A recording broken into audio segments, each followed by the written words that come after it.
ট্যাংরা কাণ্ডে জোরালো হচ্ছে খুনের তত্ত্ব।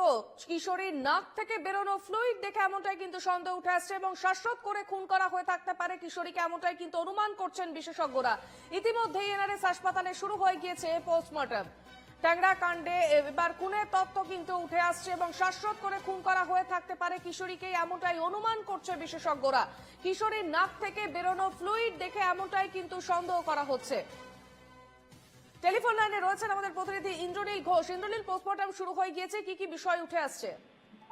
একদমই, দেখো, ট্যাংরার যে ঘটনা, যে পরিবারের যে ঘটনা, সেই ঘটনা কিন্তু ইতিমধ্যে আইও সহ আধিকারিক যারা রয়েছেন, পুলিশ অফিসিয়ালস, তারা কিন্তু এসে উপস্থিত হয়েছে এবং সুদেশনাথ পরিবারের দুঃসম্পর্কের আত্মীয়রাও এসে উপস্থিত হয়েছে এবং তাদের সামনে এই যে পোস্টমর্টম প্রক্রিয়া, সেই অর্থাৎ ময়নাতদন্ত, সেই ময়নাতদন্ত হবে।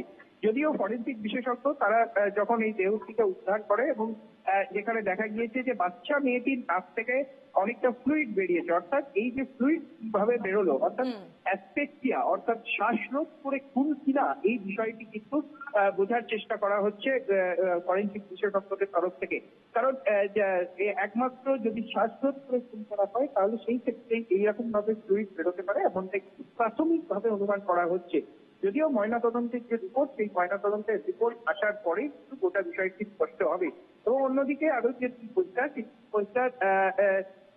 কিভাবে মৃত্যু হলো সেই বিষয়টিও কিন্তু ময়নাতদন্তের যে রিপোর্ট, সেই প্রাথমিক রিপোর্ট আসার পরেই কিন্তু স্পষ্ট হবে, এমনটাই কিন্তু পুলিশকে জানা যাচ্ছে। বেশ, ধন্যবাদ ইন্দ্রনীল।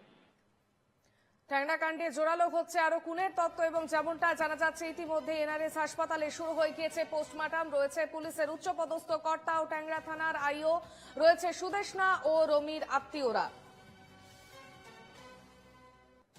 দুই পরিবারের সদস্যরা তারা সেখানে উপস্থিত হয়েছেন এবং এনআরএস হাসপাতালে শুরু হয়ে গিয়েছে পোস্টমর্টম। একাধিক বিষয় উঠে আসছে এবং যেমনটা জানা যাচ্ছে যে কিশোরী শ্বাসরোধ করে তাকে খুন করা হয়ে থাকতে পারে কিশোরীকে, এমনটাই অনুমান করছেন বিশেষজ্ঞরা।